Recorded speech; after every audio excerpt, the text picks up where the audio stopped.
کے محبوب کا محبوب ہو. اب اس پر کوئی بیان ہو سکتا ہے؟ کیسے بیان ہوگا؟ اس لیے کہ استاد زمن تو کہتے ہیں کہ اس کا تو بیان ہی نہیں ہے. جس کو حضور محبوب بنائے، جس کو حضور چاہیں، اس کا بیان کیسے ہو سکتا ہے؟ کیسے بیان ہو سکتا ہے؟ وہ کہتے ہیں اللہ کا محبوب بنے جو تمہیں چاہے. مقام حسین دیکھ لو، استاد زمن سے سیکھو کس شان سے بیان کریں. اللہ کا محبوب بنے جو تمہیں چاہے، اور اس کا تو بیان ہی نہیں ہے، تم جسے چاہو. سبحان اللہ، سبحان اللہ، سبحان اللہ. حضور جس کو چاہیں سبحان اللہ. اور اس شان سے چاہیں کہ کہیں کہ حسین منی،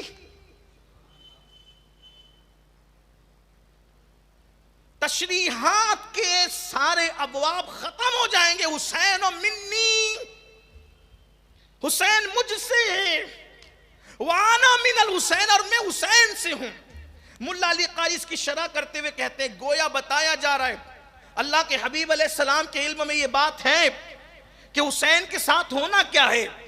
حسین پاک کو ستایا کتنا جانا ہے، حسین پاک پر مشکلیں کتنی آنی ہیں. وہ لٹیرے، اوباش، بدماش، کائنات کی بدترین مخلوق حسین پاک کے ساتھ سلوک کیا کرنے والی ہے. پانی بند ہونا ہے حسین پر، گھر کا بے گھر کرنا ہے حسین کو، مجبور کرنا ہے حسین کو، ان کی اولاد کو ان کے سامنے ذبح کیا جائے گا. یہ سب کچھ کیا جائے گا، کریں گے کلمہ پڑھنے والے.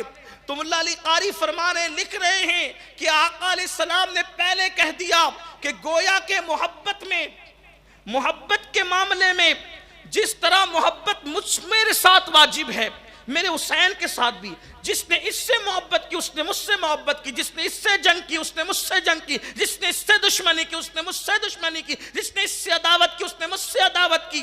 گویا کہ جس نے اس کو قتل کیا تو گویا کہ حضور اکرم صلی اللہ علیہ وآلہ وسلم کی جان اقدس پر اس نے حملہ کیا. وانا من الحسین، اور حسین مجھ سے، میں حسین سے ہوں. تو جنگ کرنے والوں کی وکالت کرنے والوں کو تھوڑی دیر اس حدیث پر توجہ کرنا چاہیے. اور اتفاق سے یہ حدیث اتنی کثرت سے راویوں نے بیان کیا ہے کہ اس حدیث پر کسی نے کلام نہیں کیا. امام حضرت ملا علی قاری کہتے ہیں کہ یہ حدیث کی اس حدیث کی جو سندیں ہیں، اس کی جو اسناد ہے وہ صحیح ہے.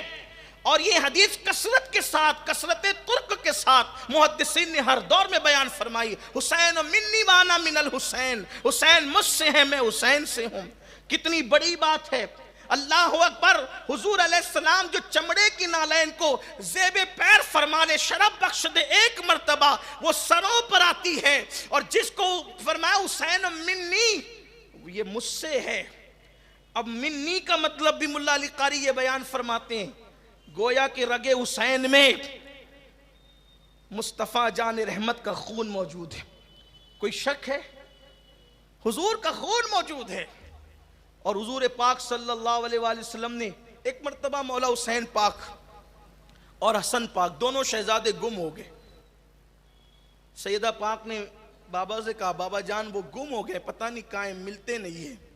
سرکار علیہ السلام بنو نجار کے باغ میں گئے تو دیکھا کہ دونوں شہزادے ریت پر سو رہے ہیں. سیدہ تڑپ گئی. سرکار مسکرانے لگے. فرمایا بیٹی، میرے حسنین کو فرشتے گود میں لے کر سلا رہے. فرشتے نے، کسی نے نیچے پر کیا ہے، کسی نے سایہ کیا، ورنہ دھوپ میں نیند تھوڑی آتی اور اتنی چین کی نہیں آتی. اگر آتی تو اتنی چین کی. سوچے ذرا، فرشتوں نے سایہ کیا تھا لیکن بظاہر جن کی نظر نہ پڑی وہ تڑپ گئے. جب بچپنے میں مدینہ منورہ کے نخلستان اور باغ میں ریت پر دیکھ کر سیدہ اتنی تڑپی تو کربلا کے ریگزاروں پر دیکھ کر کتنی تڑپی ہوگی. سیدہ پاک کی تڑپ کا حال کیا ہوگا، کیا انجام ہوگا ان کا جنہوں نے تڑپایا ہے. امام حسین کا تو کچھ بگڑنا ہی نہیں تھا نا، اس لیے کہ وہ تو پیدا ہی ہوئے تھے اس لیے کہ سب لٹا کر اللہ کا دین بچائیں گے. لیکن جنہوں نے کیا انہوں نے تو تباہ کی، اپنی آخرت کو برباد کیا. آگے سنیں گے آپ کہ ان کی تباہی کس طرح ہوئی، ان کی بربادی کس طرح ہوئی. اور ہمیں حوصلہ ملتا ہے، حق پر رہ کر لٹ جاؤ، حق پر رہ کر لٹ جاؤ، مٹو گے نہیں. جو حق سے ہٹے گا مٹنا اس نے ہے. اس لیے حق پر رہو، اپنا موقف رکھو، استقامت کا مظاہرہ کرو، دین پر رہو. چند سکوں کے عوض، تھوڑی سی دولت کے عوض سود کا دھندا مت شروع کر دو، شراب بیچنا مت شروع کر دو، دین سے دور مت ہو جاؤ. لوگ کیا کہیں گے، فیشن پرست مت ہو جاؤ. دین کا دامن پکڑ کر کے رکھو، حق پر صداقت پر رہو. زبان کو سے نکلے تو حق نکلے، سچائی نکلے، صداقت نکلے. دنیا کی اس منڈی کے اندر اس وقت لوگ اللہ اکبر حضور کی بے ادبیاں کر رہے ہیں، توہینیں کر رہے ہیں.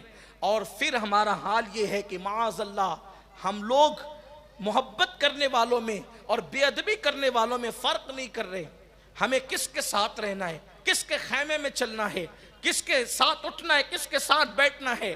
صحابہ کے گستاخ بھی لوگ ہضم کر رہے ہیں، اہل بیت کے گستاخ بھی لوگ ہضم کر رہے ہیں، رسول اللہ کے گستاخ بھی لوگ ہضم کر رہے ہیں. کیونکہ یار سب چلتا ہے، چلو سب چلتا ہے. سب نہیں چلتا. ایک موقف ہونا چاہیے زندگی میں. رہنا کس کے ساتھ ہے؟ صراط مستقیم پر رہنا ہے.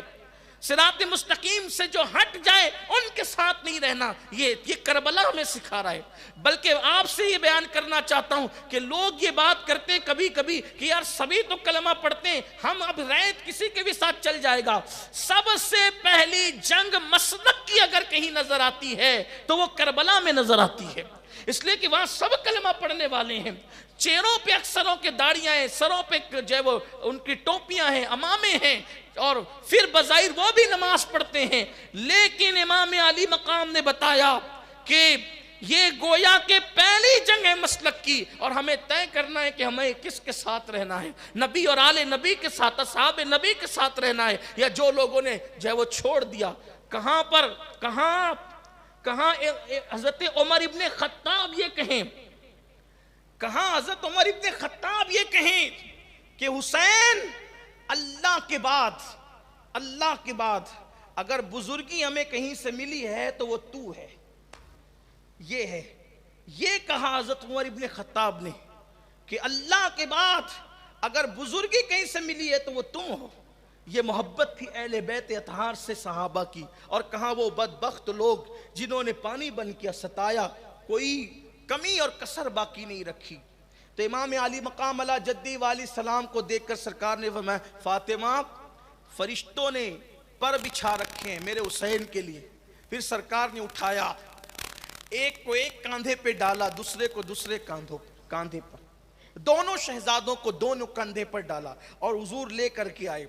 راستے میں صدیق اکبر، صدیق با وفا، یار غار مصطفیٰ سرکار سے ملے، سلام کیا اور عرض کیا آقا ایک شہزادہ مجھے دے دیں، ایک شہزادہ مجھے دے دیں. سرکار آگے بڑھے اور جب مسجد نبوی میں آئے تو سرکار نے فرمایا یہ دونوں میرے بڑے چہیتے ہیں، میں دونوں سے بہت پیار کرتا ہوں. اور پھر صحابہ سے سوال کیا مجمع صحابہ میں، اے میرے صحابہ یہ بتاؤ کہ نسب کے اعتبار سے اس وقت سب سے افضل کون ہے؟ کون سب سے افضل ہے نسب کے اعتبار سے؟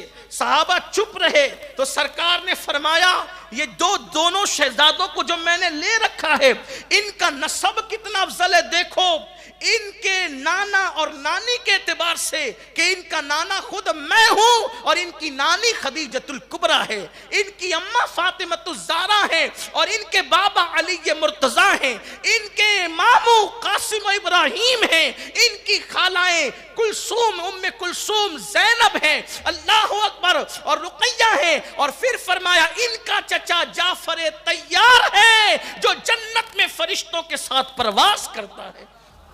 یہ وہ لوگ ہیں آقا علیہ السلام نے فرمایا. پھر فرمایا جو ان سے محبت کرے گا اللہ اس سے محبت کرے گا. گویا کہ اگر اللہ کا محبوب بننا ہے ان کی محبت، ان سے پیار، اظہار محبت.